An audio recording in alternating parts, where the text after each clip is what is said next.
Apple's live translation works like this. The AirPods pick up another person speaking, the iPhone's onboard models translate what's heard, then either the translated text is shown on the screen or, if both people have compatible AirPods, both sides can hear the translation. It sounds futuristic, and for many non-EU users, it will be.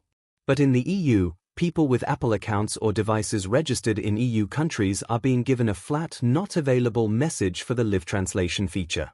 No hack, no workaround, just a block. Apple says this is a result of the European Commission's Digital Markets Act, DMA, which demands certain interoperabilities and places rules around how features connect with third-party devices. But in the EU, people with Apple accounts or devices registered in EU countries are being given a flat not available message for the live translation feature. No hack, no workaround, just a block. Apple says this is a result of the European Commission's Digital Markets Act, DMA, which demands certain interoperabilities and places rules around how features connect with third-party devices. According to Apple, the decision isn't about technical glitches or lack of demand, it's about legal obligations. A ruling under the DMA in March reportedly requires that some Apple features must work better with competitor hardware. Apple claims that introducing live translation as currently designed might run afoul of those requirements.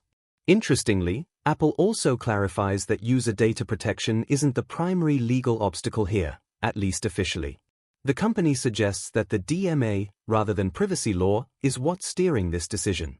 Although, for users, the difference may feel small if the result is the same: less access to a promised feature.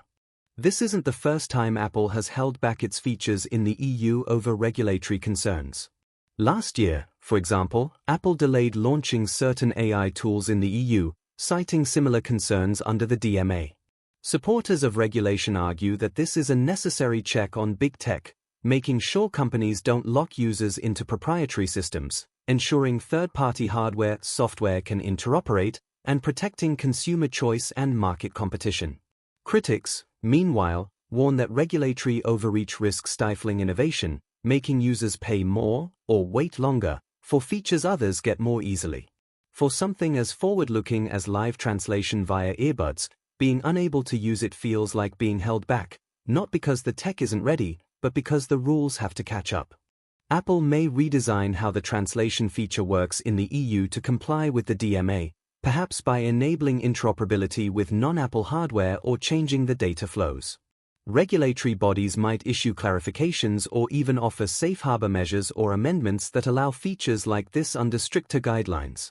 Users could lobby or push for firmware software updates that comply with DMA rules while restoring promised functionality. Bottom line, Apple's decision to block live translation in its AirPods across the EU is a reminder that regulatory frameworks like the DMA are now central players in innovation. For the time being, the feature stands blocked, not for lack of technology, but for law. Whether this sets a precedent for other features, AI, voice assistants, etc., remains to be seen.